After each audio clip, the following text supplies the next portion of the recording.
Hello, hello. It is the Nolecast. Welcome back, as always. Ingram Smith, Bud Elliott, back again for another episode. As always, we will thank our friends at Tarpon Cellars, a great wine company that we've been fortunate enough to pair with so long. I will circle back later in the episode as a real professional, as I have a nice piece of information about Tarpon Cellars, and I don't have it in front of me right now. One of their wines was just named one of the 50 best wines in the world. So, tarponcellars.com, coupon code Nolecast, not just a random wine company, y'all. Fantastic wine that's had some great results and people that we are always fortunate to be able to partner with. So, Bud, you were fortunate enough, you were kind enough to do the Louisiana preview by yourself. That's out there for our Nolecast listeners. If you haven't seen it otherwise, would point you in that direction.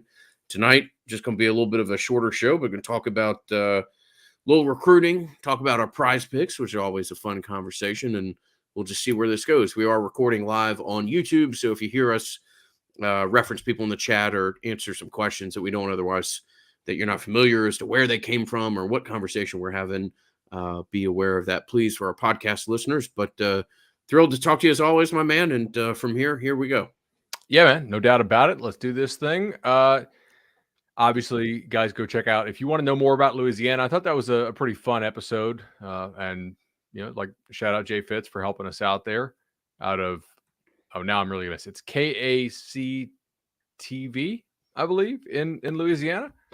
Mike Myrick, shout out in the chat. Anyway, that was a good episode. If you wanted to learn more, Louisiana is a solid team, but obviously a team that Florida State should be able to take care of if they handle their business. And honestly, if they don't handle their business, they still should be able to take care of them. It just might be a little closer, but I guess we will get to our, our prediction later on in the show. I wanted to start with a little bit of recruiting. And one thing I'm really happy to say here, dude, is that, last year when the staff kind of got punked a little bit on signing day, we were asking like, hey, is this it? Are you just playing out the string?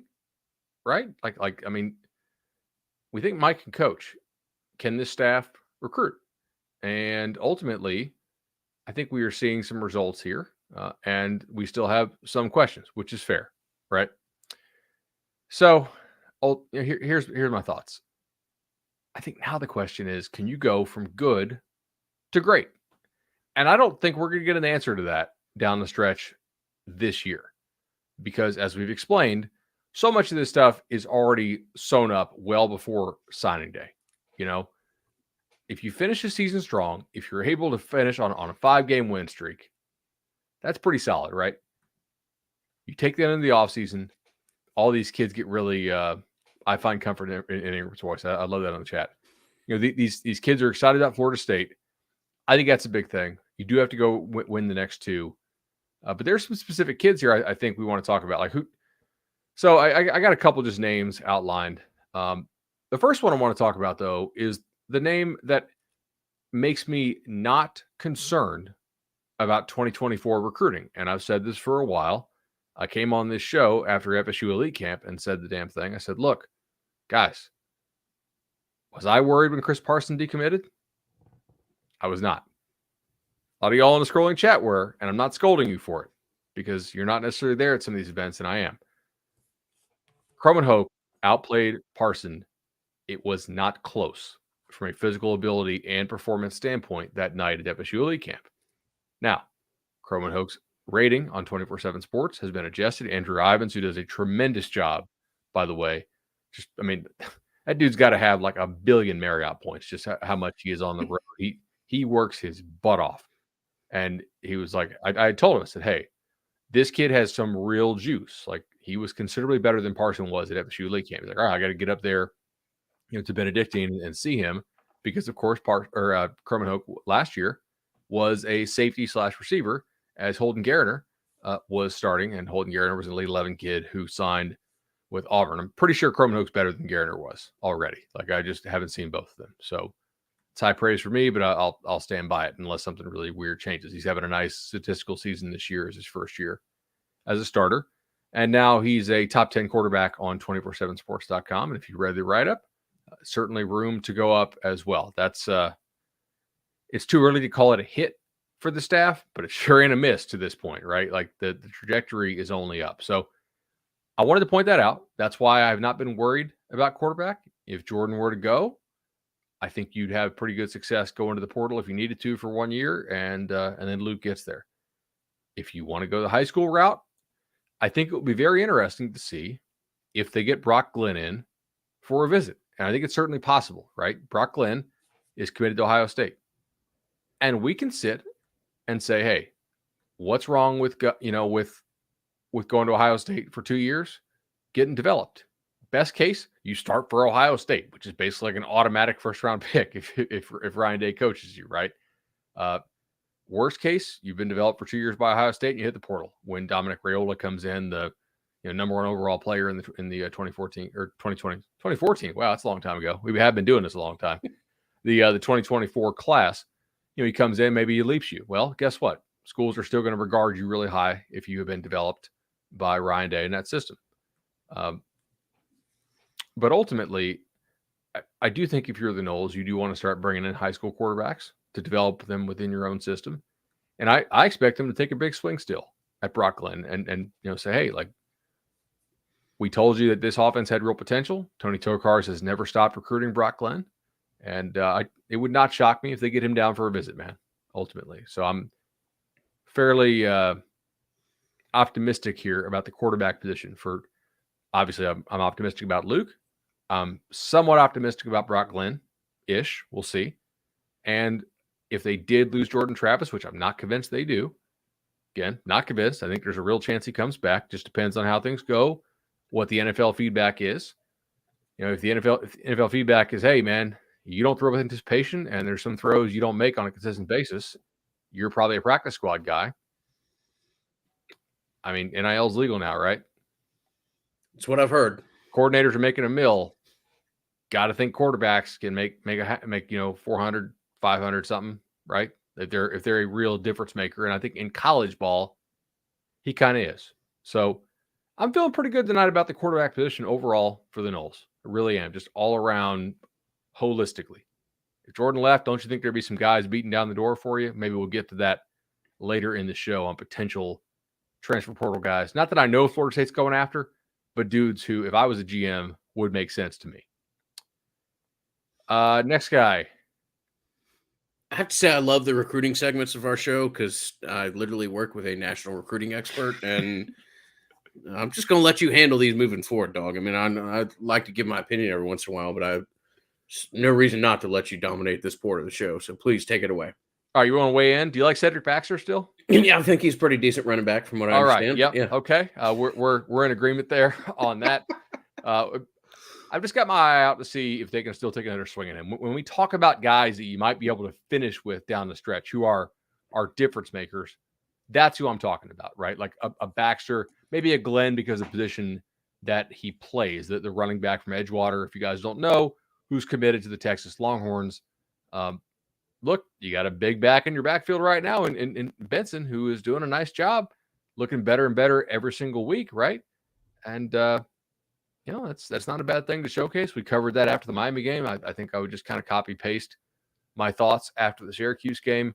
We'll have to see. I think they'll still be competitive for him down the stretch, certainly. So that's one I would look for.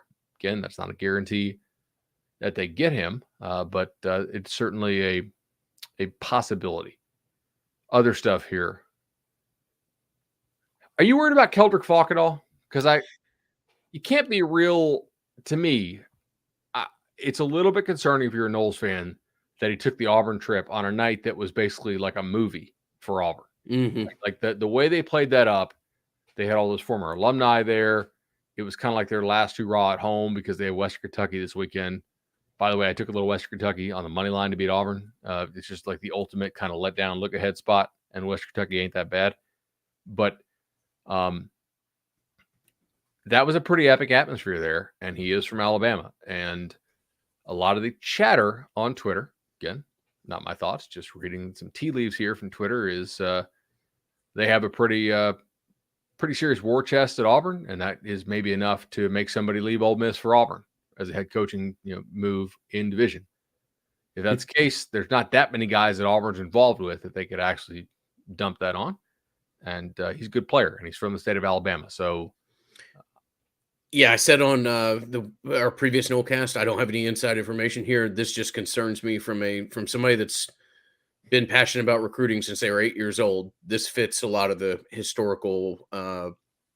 If you're an out-of-state school recruiting a guy in state in a passionate state about football, historically, this fits the parameters that of which you could start to be a little bit concerned and follow. So, and now that you have a NIL element added to it, or at least an above the table portion of NIL added to it, it's all the more concerning. But coaches have a good relationship here. Have done a good job.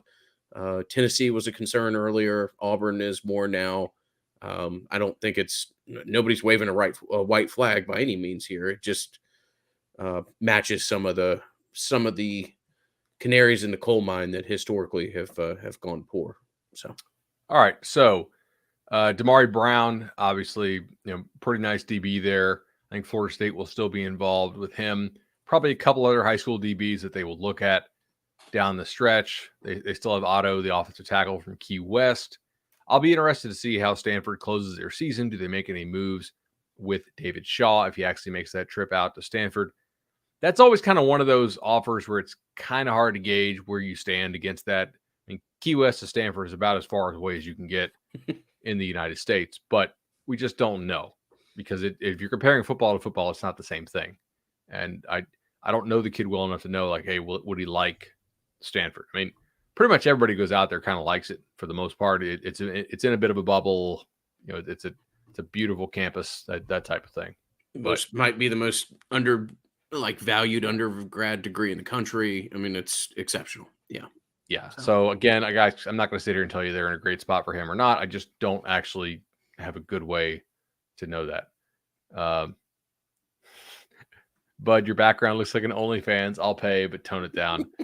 Hey, like these are mostly provided by Cover 3 and Nolecast listeners. I'm probably going to do some shorts on these on my IG, Bud Elliott College Football. But this one actually was kind of cool. So this is, if you guys are listening to us on podcasts, you can check us out on YouTube. This is Eddie Robinson's 324. Back before his record was recognized, as far as I understand it, Coke still made him a celebratory bottle. So that was kind of cool, And Florida State does not have one of the Coke bottles of that size. They have some of the newer ones, and then they have some of the cans. But as far as I know, they don't actually have one of these. Because of the timeline in which Coke was making them. So maybe I'll start like a shelf for the odd, like the set Washington, when the Huskies won in was it 90? They have a gigantic, huge 7-Up bottle. Remember, it's like a 40 ounce of 7-Up. It's hilarious. Okay. So what else do we need to talk about here? Let's transition maybe to transfer portal a little bit, but first let's talk about the legendary team because those dudes get it done. Legendary team of Chad and Shannon, tremendous job. 844 FSU loan. It's 844 FSU loan. I've used them twice, right? And look, guys, it boils down to this.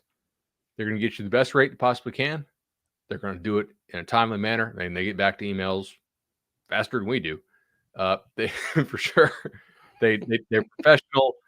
And you want to chat a little bit FSU. Back when FSU was kind of sucking, you kind of commiserate with them. Now you can kind of celebrate with them with how well things are going, and those dudes are as diehard FSU fans as I know. So 844 FSU loan is the number to call. Obviously, may not be the perfect time for everybody to buy a home, but if you need one, you're going to need a loan unless you just got a ton of cash, and then if you do, congrats. But even so, may not be the best idea to use all that cash on home, so you might still need a loan. So, yeah. Pat 40 gave me some love in the College Ball Inquirer. Okay, cool. That's a competing podcast, I guess. No, I did not hear that, Jason. But so I manage our podcast network at 24/7 Sports, and every morning I get up and 3x listen to about 6 or 7 team shows, and then try to give some feedback for the shows that need it. I don't give a lot of feedback on the bench. Those guys do a great job.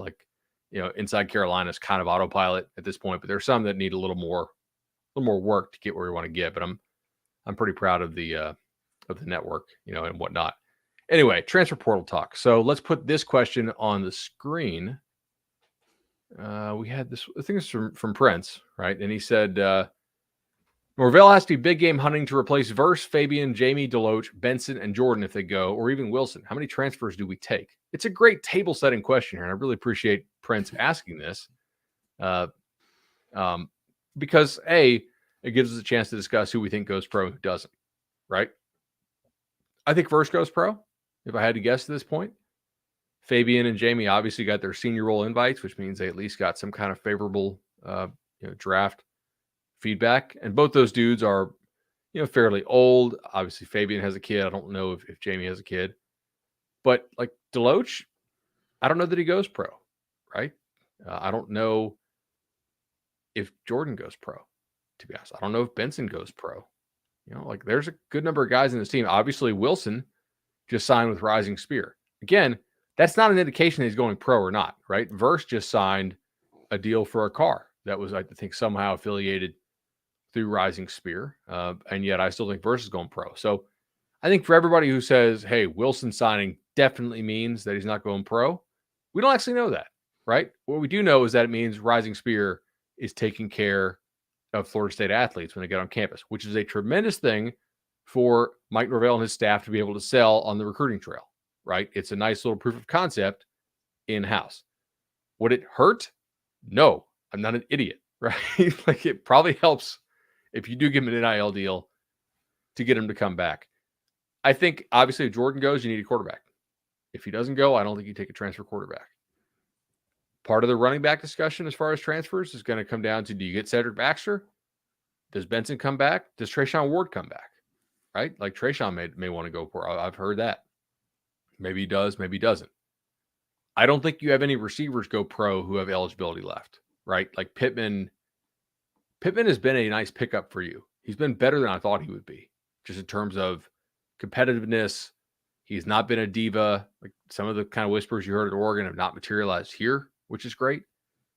And I don't think Wilson's going to go pro at this point unless he just has insane final 2 games and is going to run better than I think he'll run at the combine, right?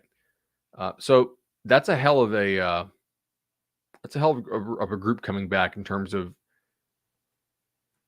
is it as good as like Ohio State? No, but it's still like one of the better receiving core, I think, right? In the ACC, at the very least. And like if some of these young kids develop, if Hakeem comes in and is able to give you something in year 1, right? If McLean is able to take some steps forward, he has some physical ability. What if Williamson actually like stays healthy for more than 2 games in a row? That could be something. I think we all saw what we had in Boston College, right? I think you probably take a receiver in the portal if I had to think. We'll get to some potential targets that I have in my mind. I'll play GM. These are not like from FSU. I'm just saying like nationally, just some guys I think will probably be, if not on the move, at least targeted. What else? Tight end. I think you got to take a tight end. I think maybe you got to take 2. I like us saying that was a bad room is holding up. They're winning oftentimes in spite of the tight ends this year. So maybe you go get a blocking tight end and a receiving tight end, or maybe you get a total stud if you can find one. They typically are not available in the portal. Yeah. I see the name Jaheim Bell being thrown out. Seen that on Twitter a lot and saw that 2 or 3 times tonight, just in the now 4 times in the chat. That is a wide receiver. That is a tight end prospect at South Carolina. Hasn't gotten as much play as he has previously. Part of that's due to some kids that they took in the portal. I know that that's a popular name. We'll just have to see. I don't have any kind of inside information on that. That is something that you'll see a lot on Twitter, and as we mentioned, seen a lot tonight on the chat. Would seem a decent fit from afar, but I think that you want we all want the everything, right? No, we all want somebody that can pass block, run block, and be a threat in the receiving game. And I don't know necessarily Bell is a very intriguing receiver from the tight end prospect, but Florida State has a couple of those on the roster already. I think you want a little bit more of a complete prospect in theory, but the coaches may evaluate that kid totally different than I do. A little bit more of a tight end H-back than maybe necessarily your true traditional tight end prospect. I agree. I mean, like I think that's in it. I mean, since we just talked about it, so think about this, right? South Carolina's offense, I rate them 77th in the country. That's a bad offense. They aren't like they're that bad, and yet they still really don't use Jaheim Bell, which I think speaks to an interesting quandary because clearly he's a player with some ability, but not enough ability to where they actually make it a priority to get him the ball. Does that speak to, is South Carolina poorly coached on offense? Probably. Their fans talk on Twitter all the time about firing their coordinator. So yes, but also it's not like Jaheim Bell is so damn good that like it is clearly imperative for South Carolina to get him the ball.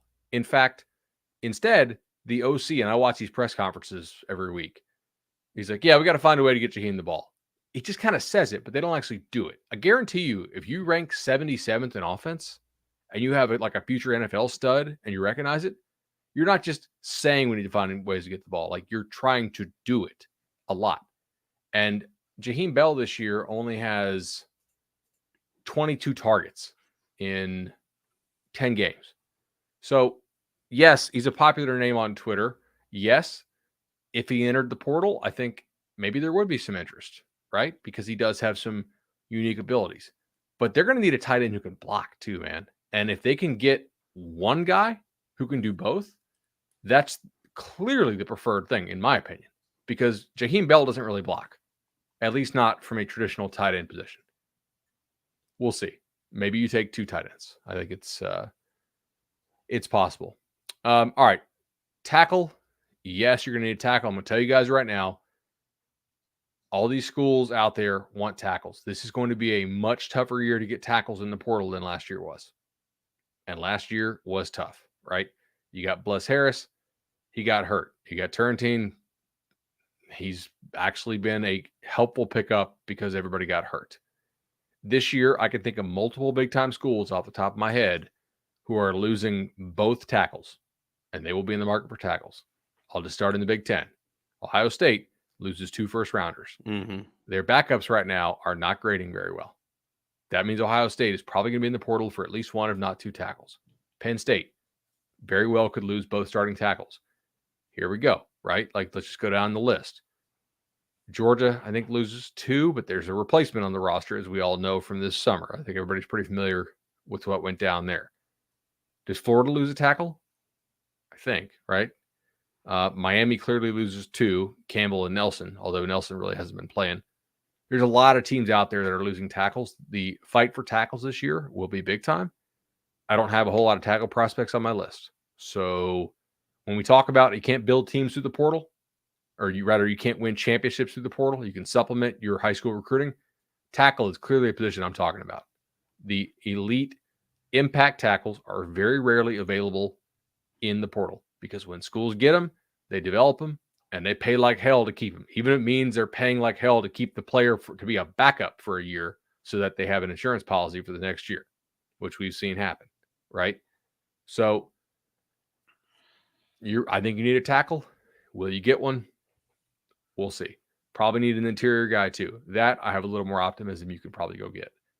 Defensive line, you're going to lose Verse and Fabian at this point, I expect. I think you probably need to take at least 1 D tackle, if not 2.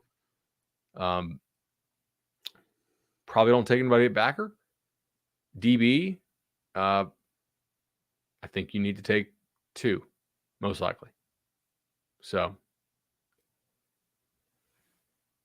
potentially a running back, receiver, tight end, 2 offensive linemen, 2 D linemen. What is that, 9? 9. And I again, I don't have any inside information on this. I think that as of 3 weeks ago, you might well have tried to grab a kicker as well, and you may not be as much of a priority at this point. You may, but it may not be quite the pressing issue that it was. No, but tight end will be a Rob Scott's not going pro, by the way. Like, I don't care what mock draft out there says. Like, Rob Scott at this point, not only is he not a first rounder, he's not an NFL player yet. Like, if Rob Scott went in the draft, he would not be drafted. Okay. At this point, in my opinion. Like, he needs to have a healthy year where he actually plays well consistently.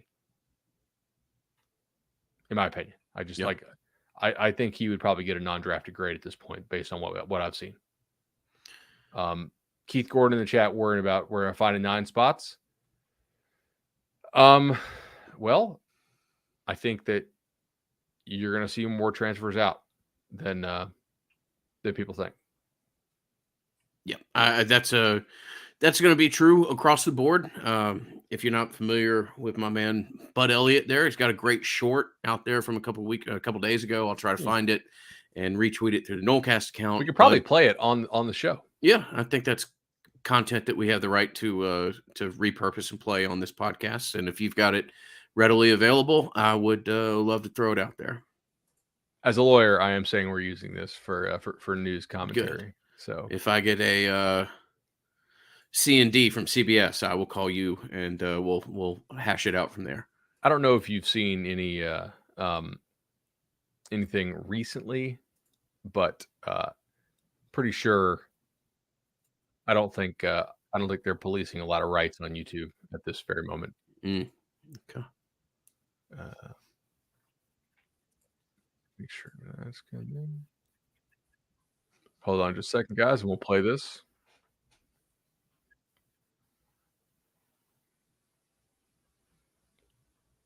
Oops. Sorry. Here we go.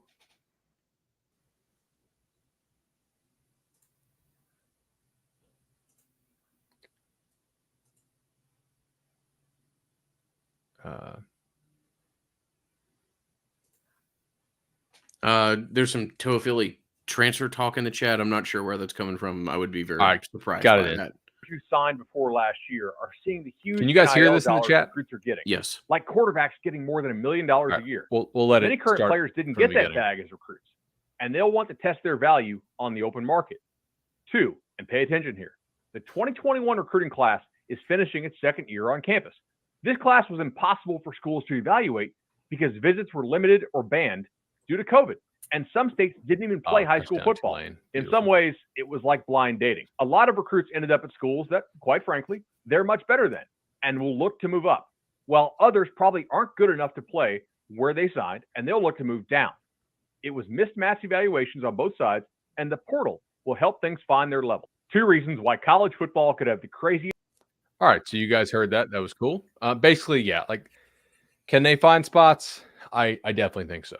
Right. I mean, I can think of like 2 linebackers, 2 defensive linemen, 2 DBs, probably at least one like non-graduating tight end, probably 2 or 3 offensive linemen. I mean, heck, I don't think Toa-Philly transfers, but I think that, like, what would you set the odds on Benson, Toa-Philly, and Ward coming back? Like 10%. I would say like 2%. Okay. I would say like I mean, close to. I'll give you 25-1 that not all 3 are back. Okay. Fair. I mean, like, you know what I'm saying? So there's a spot there. Who knows? Like, what about quarterback? Does Rodemaker stick around if Duffy has a good spring? I don't know. Yeah. Right? I think that if they need to find spots, they will find spots.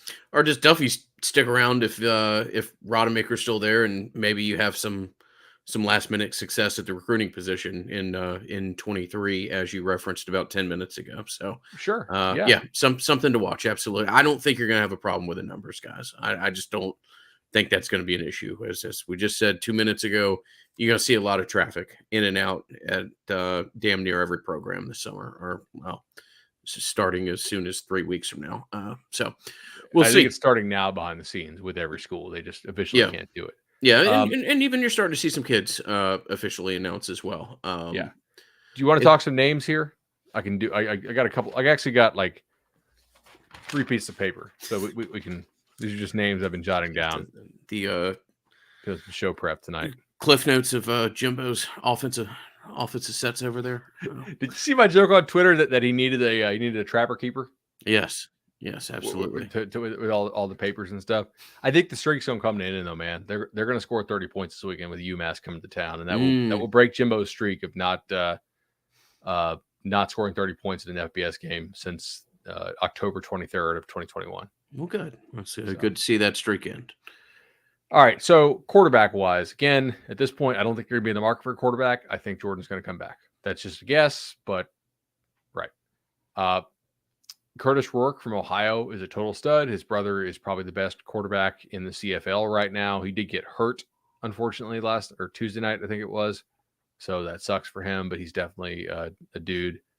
Michael Pratt, who is from the state of Florida, by the way, who's balling out tonight for Tulane. It's 35-7. Tulane. I gave out Tulane -3, by the way, on the Cover 3 pod if you guys are interested in that and like money. Couple FCS kids that I'm going to actually keep to myself because I'm making a reel on it, and like I don't think I'm giving away any state secrets by saying that Rourke and Pratt, if they were to enter the portal, might be some hot targets. That's just kind of common sense. They're among the best in the G5, and they also have it's not like a gimmick offense type thing. They actually have some physical skills as well. Offensive linemen, we could probably skip for now. These are just names that I had written down. I actually need to pull up their clips and watch them. Now, on the receiver side and tight end side, I actually think that have you watched Coastal much this year? A little bit earlier in the year. Haven't watched them as much. I think the last Coastal game I watched was their Georgia State game, which is maybe week 4, something like that. As you know, I watch a lot of this G5 stuff. They got this kid Brown at receiver who has juice. And obviously, I know Jamie Chadwell. Think he's a good coach. Hope he gets a job this year. I mean, if Georgia Tech can afford him, maybe. But that kid's a dude. And I think you just watch it and he's just too fast for that level. So that'd be a name maybe to watch. USF, if you guys have watched them. Remember Travis Trickett? So Rick's son? I got to tell you, man, Travis Trickett's done a hell of a job at USF. They're actually down 9 starters on the year on the offensive side of the ball. And yet they're still scoring some points. He's going to be a dude on a fired staff that gets a look, I think, to go somewhere else. Anyway, the Weaver kid at USF has some real juice. There's actually a couple dudes on USF who have some real go get. So if you need a receiver who can really go, chat's asking about Clint. No, not Clint. Travis, who was the OC at school in Birmingham, not Stanford, Sanford. That's a name to think about there. Another name I thought about that a dude who I think actually has a little bit of ability to play. I just don't know if he's got an extra year. I haven't been able to figure out the eligibility thing. What about Takis at Boston College? He was a tight end, right? He played down at Gulf Coast High School in Naples. Shout out 239. He signed with Notre Dame, former teammate of Dylan Gibbons. He's a more of a blocking type tight end. If he hit the market, I think like a 1-year dude at tight end could make a lot of sense, right? Obviously, FSU needs some tight ends who are willing to block. What do I have here? That is actually not that. Anyway, USF has some stud receivers. Obviously, Coastal does as well. Boston College has a couple kids, as I mentioned, Takis, but also some receivers. We'll look at it. Let's talk defense, because here's where you're going to need some real transfers.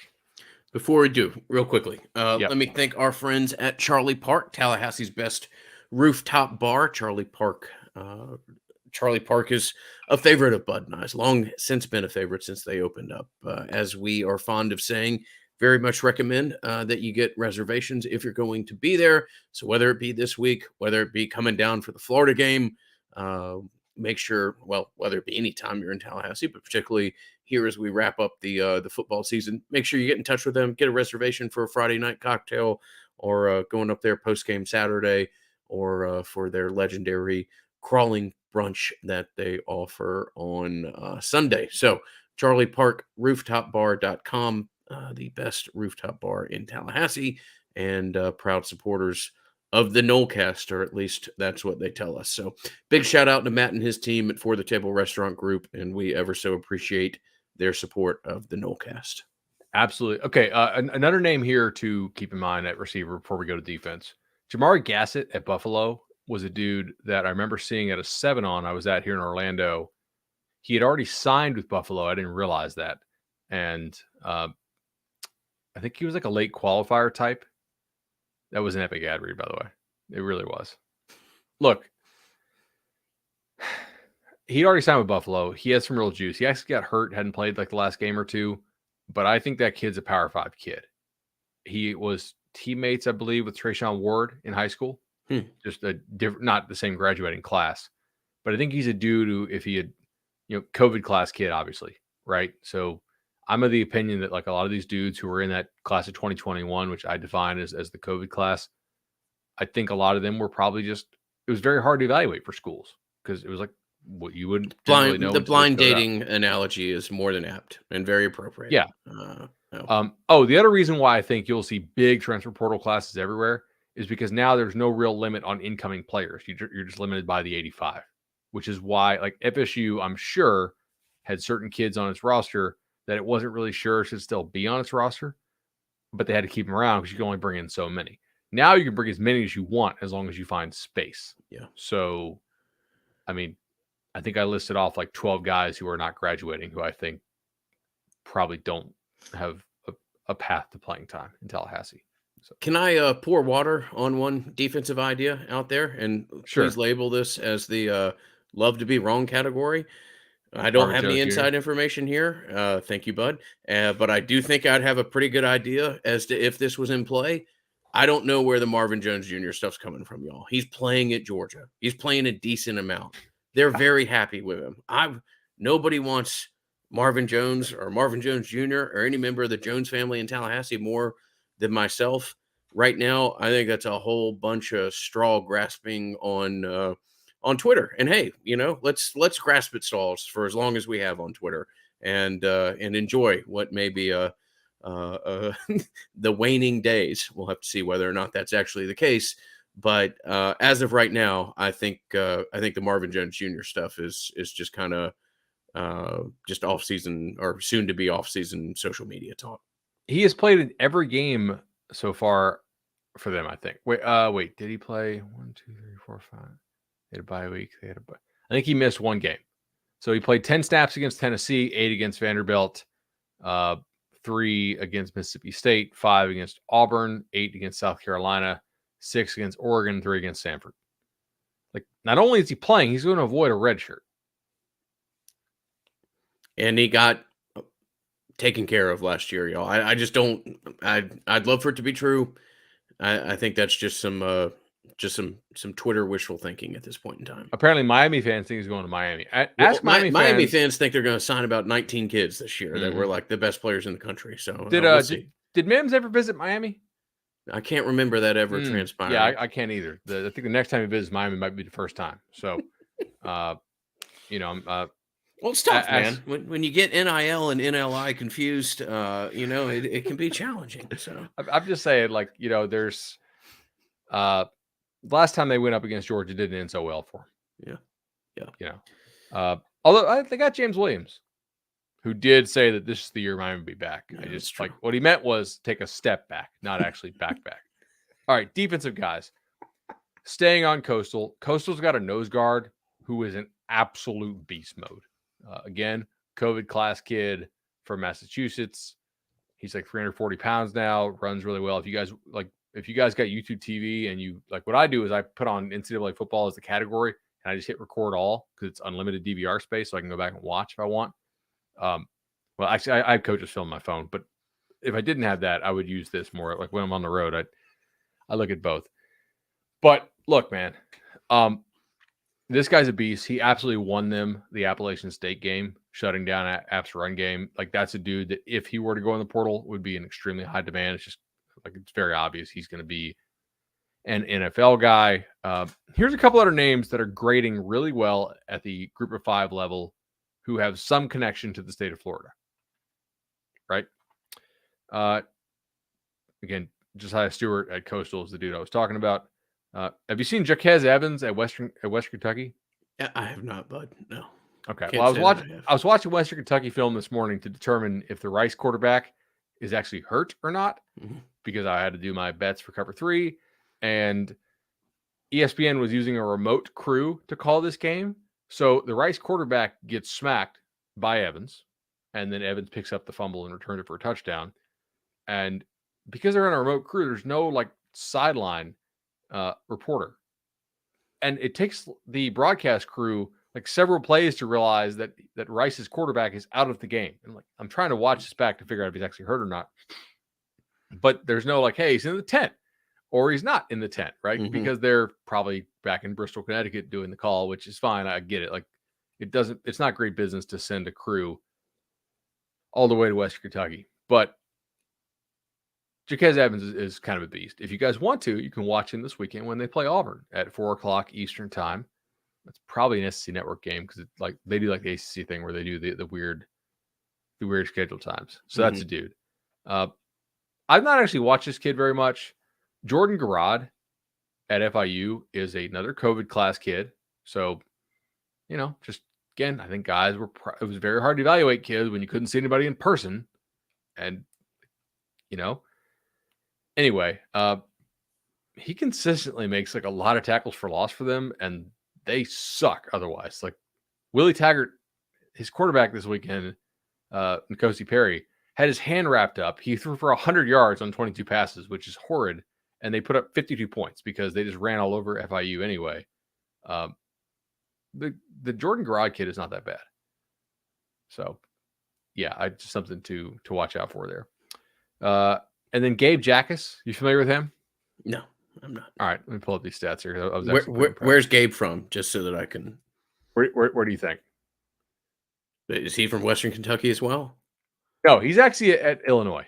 Oh, okay. He's from the state of Florida. I guess that's what you're saying. Yeah. But again, yeah, I mean, right. So he's a freshman.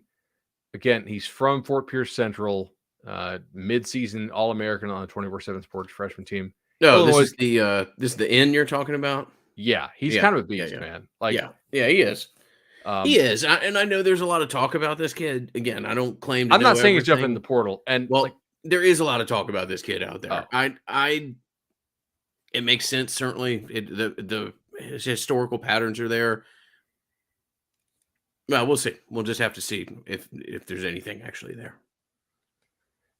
I agree. Like, it's a big time if. Also, Illinois has Big Ten money. So it's not like they need their boosters to pay their coaches. I'm sure they could just NIL this kid if they wanted to. Like, this is kind of why people are like, oh, look, just go get this kid from the Big Ten. Like, you guys, have you seen the size of the check the Big Ten gets? Well, you need, and you just kind of referenced it here. You need this guy's coaches to leave if you're actually going to get him. You need this guy. You need a coordinator to take a head coaching job. Ryan Walters, like yeah, exactly. Like, look, again, I have no idea if he's going to leave or not. I'm just when I do this logically for this show, I'm thinking, okay, dudes who are either at the G5 level, who you might have a connection to because you at least offered them coming out of high school, which a couple of these guys you looked at, or I know, or they're from the state of Florida.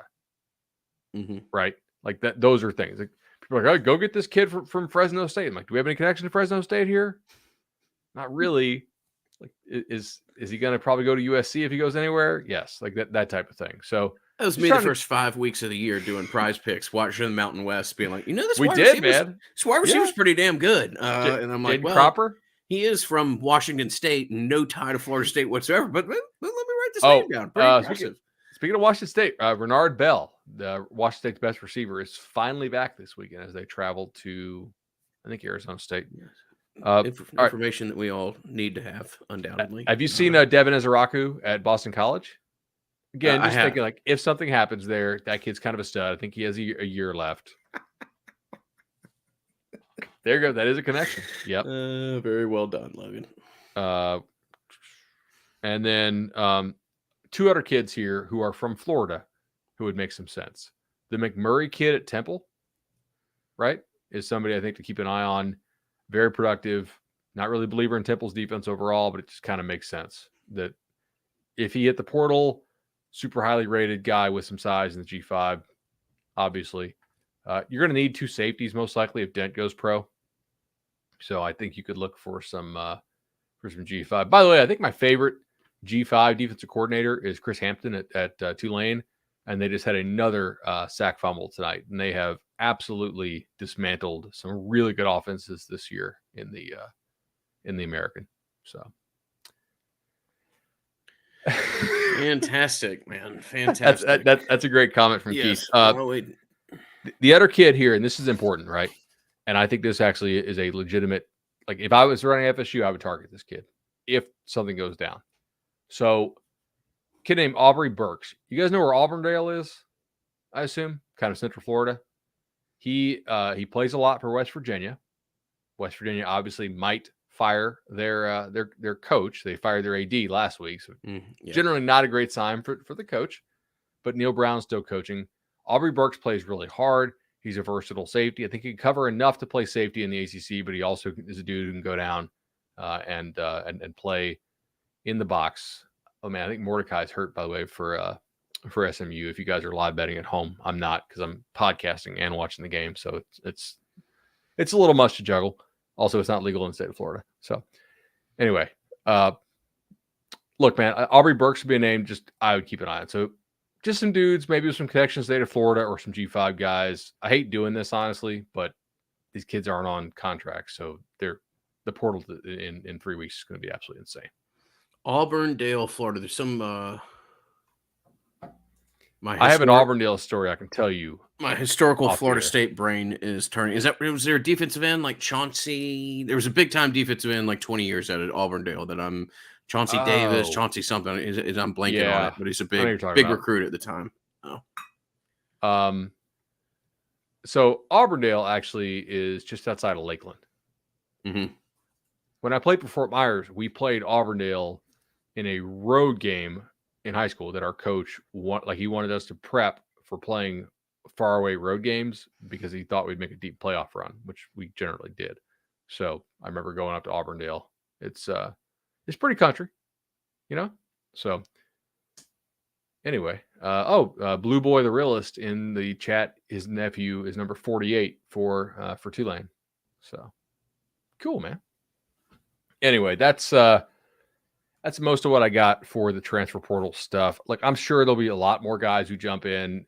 I mean, FSU literally has a lot of full-time people whose job literally is just to evaluate the portal.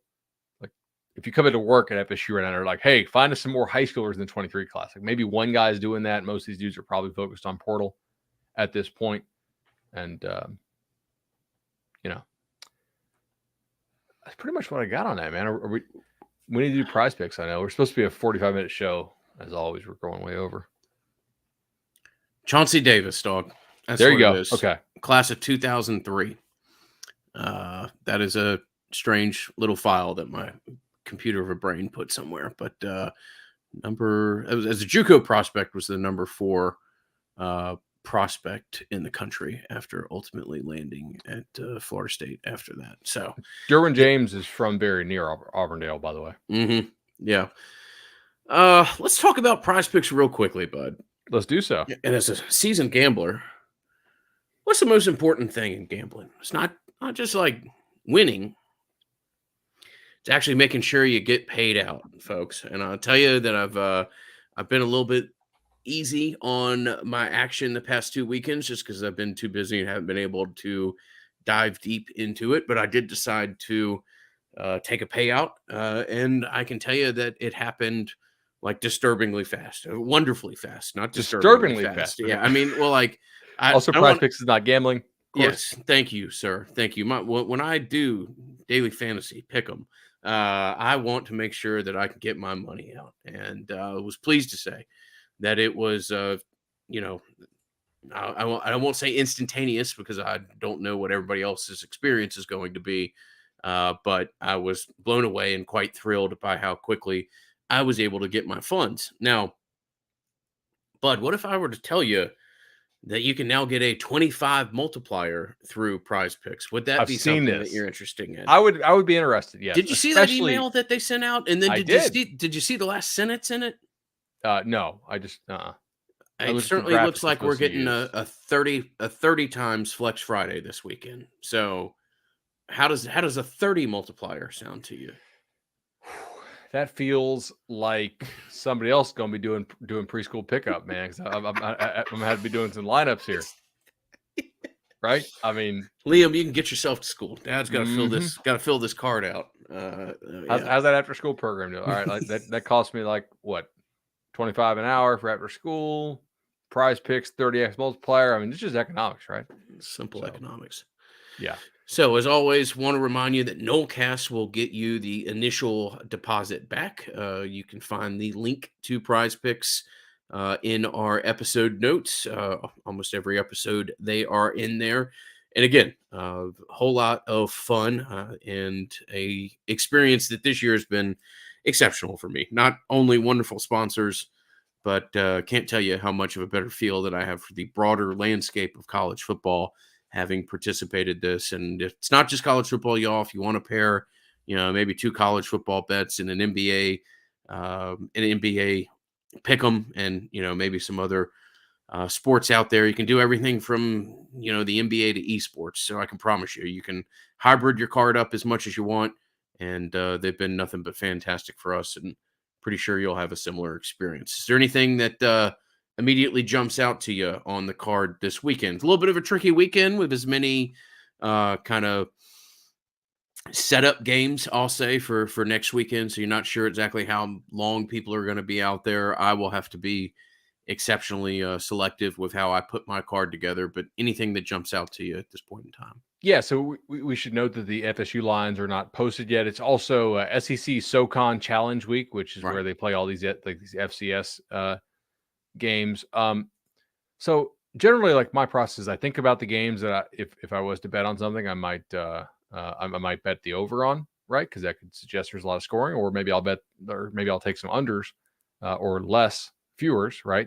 In games that I think might go under. I'll also caution you guys that we have a lot of wind this weekend, including in this Buffalo game, which is coming up. And it's kind of weird to have a MAC game being played, on a non-weeknight, and there's no lines posted for this. They're expecting 3 to 6 feet of snow in Buffalo, and they moved the NFL game to Detroit to play in the Dome, but there's no such luck for Akron at Buffalo. So if that does pop up, just, you guys need to check the weather. A good site to check weather, by the way, is weatherstim.com/FBS. That's what I use to just quickly check what the weather is going to be at time of kickoff for all FBS games, but generally just think about games that might be high scoring, think about why they might be high scoring, and how that generally, how that might play out. So Sam Hartman in his final home game, I could see him throwing for 300 potentially. I think something's been wrong there recently.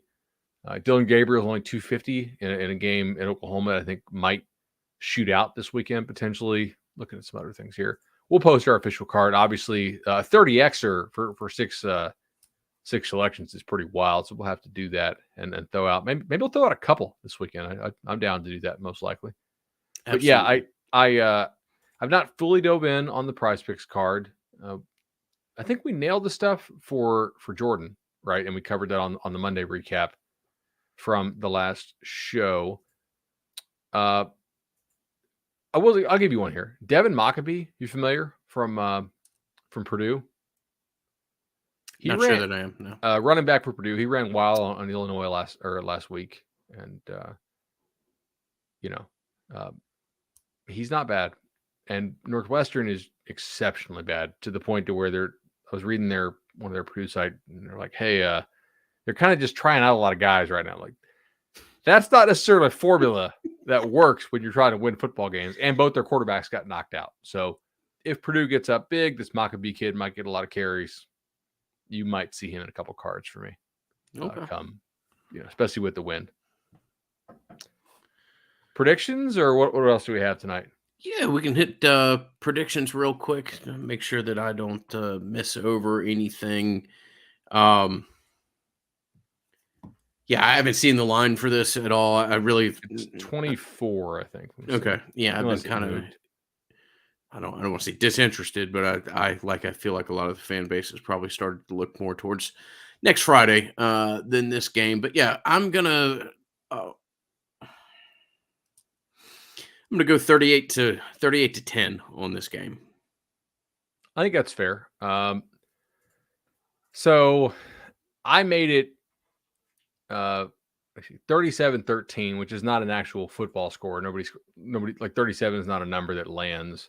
So I will go another pick, by the way, for Chris Hampton's defense. Looking pretty good here. Chris Hampton is somebody who I think is going to be a Power 5 coordinator very soon, and also a good recruiter. So definitely somebody that I would guess Tulane's going to have a hard time holding on to, just given how well they've played. Last year, ignore the Tulane numbers. They lived in a hotel in Birmingham for quite a while after the hurricane, so kind of a weird season for them. Anyway, my score prediction, which I should get back to. Apologies for watching the game while I'm podcasting. It's probably unprofessional, and we'll make sure you give us those 5-star review on iTunes for the one jerk that's going to give us a 1-star for commentating on a week where we're playing Louisiana, and I give you 3 podcast episodes. Well, bro, appreciate you guys joining us live. 4,000 reviews or something. I think we can probably absorb 1 or 2 bad ones. So we'll fair be enough. Right. We don't really encourage that though. All right, that's true. Thank you. I will go. I'll go 38-14. How about that? Okay. It seem fair, I guess. So, what was I 38-13? Something like that. Like this is so hard to predict because so when you're going to do something like this, how long do they play Jordan? Right? How long do they play the other guys? You got like 4th string CJ Campbell in to the game against Miami. How long do they play Benson? What kind of defense do they want to play in this game? How much does Verse and Lovett play? Right? There are so many factors here. Louisiana is reasonably competent, and if you put the second stringers in early, I could see Louisiana scoring 17. Maybe they score 20 late. Especially like what if you're up 45-10 early? And this is a hard game to predict. It's not something that I really want to get into a ton. So I'll say 38-14, I guess. I don't see a big edge here. We'll thank our friends at Congruity, as we are fond of doing. I'm actually going to place a call to Matt Lewis tomorrow about another project that I may want to rope him in on. So Matt is fantastic, brilliant, and somebody that I personally have had nothing but wonderful experiences with. And as I'm fond of saying, I've brought him in on my business here in Atlanta. He's helped Bud and I in our small business, and he's helped 6 or 7 Nolecast listeners currently, with a couple more that we are soon to announce. So give him 10 minutes, talk 5 minutes of ball, 5 minutes as to where you may be able to further optimize your business. But congruityhr.com is the website. And as we're fond of saying, there's nobody else better out there to work with. And this dude happens to just be a diehard Nole as well. So we have built a pretty remarkable little ecosystem of Seminoles supporting Seminoles, and Congruity and Matt Lewis is but another example of it. So we always want to thank them for their support of the Nolecast. No doubt about it. Shout out, Matt. I think that's pretty much all I have this weekend, right?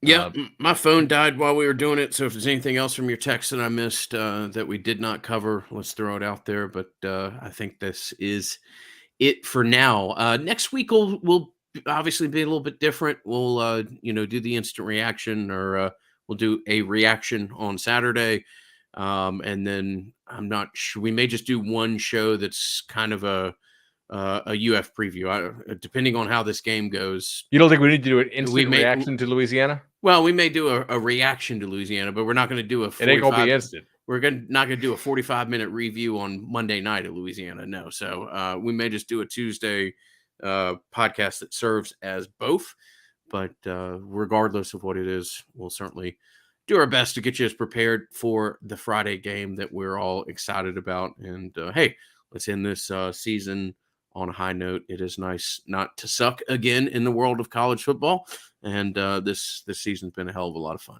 So there we go, my man. We'll see y'all later. All right, y'all. Thanks so much for the support. Thanks for those of y'all that were in the live chat. It was a hell of a lot of fun tonight. like and subscribe.